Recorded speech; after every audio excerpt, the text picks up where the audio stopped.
लेकिन मैंने जो इतनी देर में समझा, श्री हेमंत सोरेन जी के अगुवाई में कांग्रेस और राष्ट्रीय जनता दल के समर्थन से चलने वाली सरकार को अगर झूठ बोलने की ऑटोमेटिक मशीन कह दिया जाए तो कोई गलत होगा क्या? ये झूठी सरकार, फरेबी सरकार। माताओं बहनों को प्रणाम करता हूं और सभी नौजवानों को भी सादर जय श्री राम करता हूं। मेरे पत्रकार मित्रों, आप सबसे आज मुझे इतना ही कहना, 5 साल झारखंड की बर्बादी के रूप में याद किया जाए, क्योंकि यह जो बीता हुआ 5 साल है झारखंड को बर्बाद करने का काम किया गया कि नहीं किया गया? अब इस बर्बादी से उबारने का क्या जिन्होंने बर्बाद किया है वो बर्बादी से निकाल सकते हैं क्या बाहर? नहीं निकाल सकते।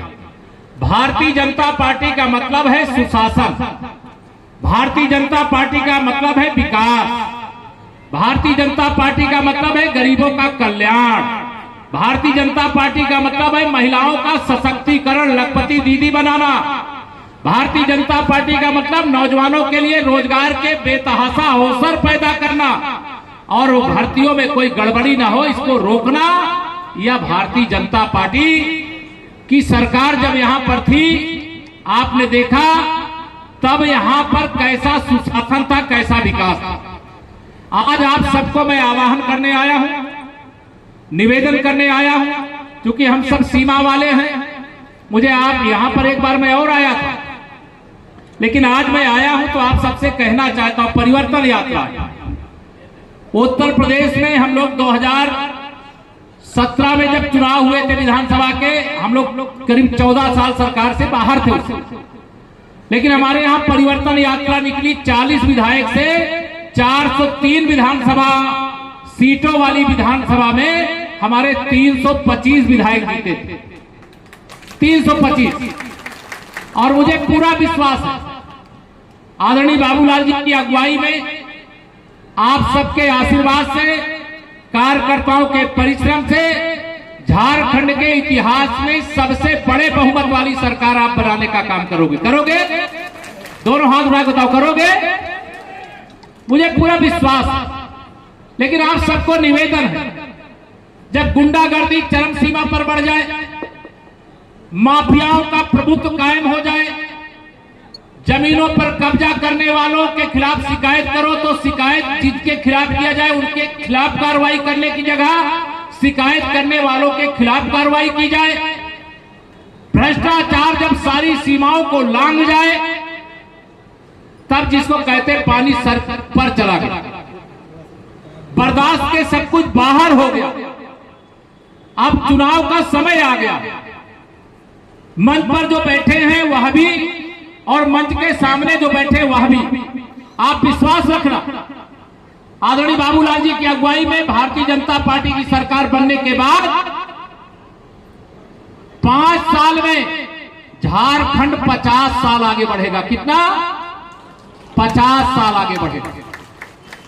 माननीय नरेंद्र मोदी जी जो एक गरीब मां बाप के बेटे हैं, पिछड़े वर्ग के एक सामान्य परिवार में पैदा हुए, देश के प्रधानमंत्री बने, उन्होंने एक ही फैसला लिया कि जिन लोगों ने गरीबों को लूटा है मैं उनसे पाई पाई वसूल करके गरीबों की भलाई में लगा दूंगा।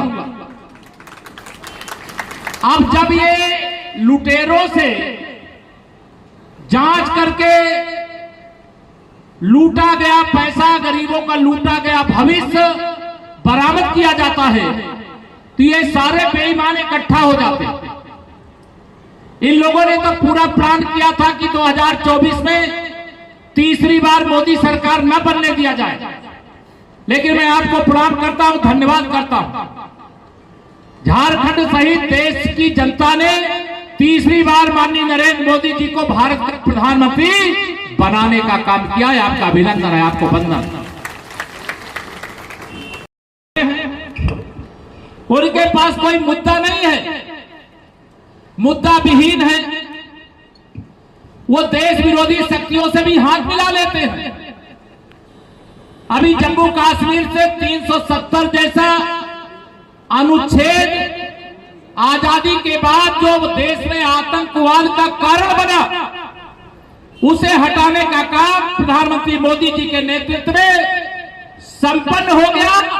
आज जैसे आप झारखंड में तिरंगा फहरा सकते हैं, वैसे जम्मू कश्मीर के भी हर घर में तिरंगा फहराया जा रहा है। अब ये कांग्रेस वाले कह रहे हैं कि अगर हम सरकार में आएंगे तो फिर से जम्मू कश्मीर में एक देश में दो निशान, मतलब दो झंडे लगेंगे, एक भारत का तिरंगा, दूसरा जम्मू कश्मीर का लक्ष्य, दो संविधान, दो प्रधान बनाने का काम करेंगे। क्या ये बर्दाश्त करोगे? क्या आप दोनों हाथ में बताओ, बर्दाश्त करोगे क्या?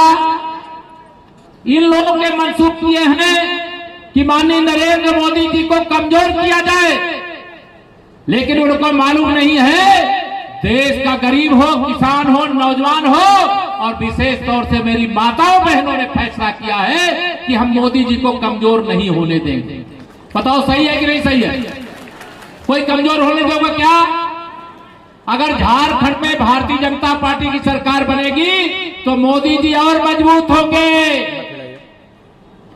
जो घुसपैठियों को यहां लाने का काम किए हैं, बांग्लादेशी घुसपैठी झारखंड में आए कि नहीं आए? इन घुसपैठियों को लाने का काम किसने किया? कांग्रेस, जेएमएम और राष्ट्रीय जनता दल ने। लेकिन उनको निकाल बाहर करने का काम कौन करेगा? आदरणीय बाबूलाल जी की अगुवाई में भारतीय जनता पार्टी करेगी।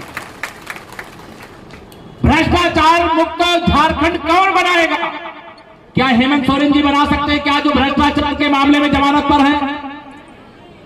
अगर भ्रष्टाचार से, बेईमानी से गरीबों के अधिकारों को लूटने वाले, और उनके बारे में क्या बताना, मैं तो सुन करके आश्चर्यचकित हूं। कोई भी सरकार चुनाव के समय पहले जो वादा करती है, अगर वो सरकार में आते हैं तो अधिकतम वादे पूरा करते हैं। लेकिन हिंदुस्तान की शायद झारखंड की पहली सरकार होगी जिसने वादा किया लेकिन निभाया नहीं। मैं आप सबसे अपील करूंगा, उत्तर प्रदेश की 25 करोड़ जनता की ओर से भी मैं पड़ोस वाला हूं। आज मुझे यहां आने का परिवर्तन यात्रा के अवसर पर मौका मिला है और आप सबके दर्शन का मौका मिला है। समय बहुत कम है, नवंबर में चुनाव होंगे शायद, और जब चुनाव होंगे तो आप एक मतदाता की तरह नहीं, झारखंड के एक जागरूक नागरिक की तरह एक एक वोट भारतीय जनता पार्टी के कमल के फूल पर पड़े, इसका संकल्प लेकर के यहां से जाइए। और यह ध्यान रखना, ये कमल का फूल भारत के यशस्वी प्रधानमंत्री, गरीबों के मसीहा और विश्व के सबसे शक्तिशाली नेता माननीय नरेंद्र मोदी जी का चुनाव निशान कमल का फूल है। और जो हमारे बगल में बैठे हुए आप सबके चहेते झारखंड राज्य के प्रथम मुख्यमंत्री और हमारे प्रदेश के झारखंड के अध्यक्ष आदरणीय बाबूलाल मरांडी जी का चुनाव निशान कमल का फूल है। कि जब भाजपा सरकार आएगी तो गुंडागर्दी नहीं रहेगी, अमन चैन का शासन होगा, जेल के अंदर अपराधी माफिया होंगे, इतना सख्त प्रशासन होगा। और मैं आपको विश्वास दिला सकता हूं कि जहां भाजपा का कमल खिलता है वहां पुलिस प्रशासन जनता के हित में काम करती है, गरीब के हित में काम करती है, किसान के हित में काम करती है, महिलाओं की सुरक्षा के लिए काम करती है। आप सबको, चूंकि हेलीकॉप्टर उड़ने का समय है, और आप सबको मैं इतना ही निवेदन करके जाऊंगा, चुनाव जब होंगे तब आप सबका आशीर्वाद भारतीय जनता पार्टी को मिलेगा। दोनों हाथ उठा के बताओ, मिलेगा? दोनों, सब लोग नहीं उठा रहे, सब लोग उठा के बताओ, मिलेगा ना आशीर्वाद? आप सबको इतना ही निवेदन करूंगा कि आज यहाँ पे जो भी झारखंड मुक्ति मोर्चा के जो विधायक है उनको मंत्री बना के रखा। जनता की सेवा करते हैं क्या? लूट खसोट के अलावा कोई काम है क्या? नहीं है। मैं आप सबसे निवेदन करूंगा कि जो भी झारखंड मुक्ति मोर्चा गठबंधन के जो भी प्रत्याशी आवे उनकी अनत कराने का काम करिएगा। इतना ही निवेदन करके दूंगा अपनी वाणी को विराम। जरा दोनों हाथ उठा करके बोलिए जय श्री राम। परिवर्तन यात्रा है। परिवर्तन मतलब कि झारखंड में जो पिछले 5 वर्षों से जो लोग यहाँ लूट रहे हैं, यहाँ के बालू को लूट रहे हैं, कोयला को लूट रहे हैं, लोहा को लूट रहे हैं, जमीन को लूट रहे हैं, तो वैसे लुटेरी सरकार को बदलना है और झारखंड में भारतीय जनता पार्टी के नेतृत्व में सरकार बनानी है। यही मैं कहने के लिए, यही निवेदन करने के लिए सिर्फ आपके बीच में मैं उपस्थित हूँ। आज झारखंड की क्या स्थिति है। दुर्भाग्यवश 2019 में जब हेमंत सरकार आई तो ये हेमंत सरकार झूठ के पुलिंदों पर आई, जनता को भ्रमित करके आई, और निश्चित रूप से जो झूठ के पुलिंदों पर आएगा, जनता को भ्रमित करके आएगा, वो जनता के हित में कार्य नहीं कर पाएगा। और यही हुआ।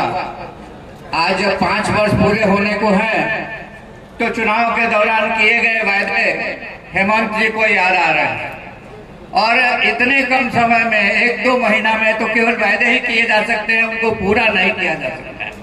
मैया योजना 1 महीने के लिए बहुत से बहुत उस योजना के अंतर्गत खाते में पैसा जा सकता है, या बहुत से बहुत 2 महीने तक, उसके बाद का क्या होगा। और रोज दिन वायदे हो रहे हैं, रोज दिन वायदे हो रहे हैं। कभी कोई जोड़ करके देखे कि खजाना में उतना पैसा भी है कि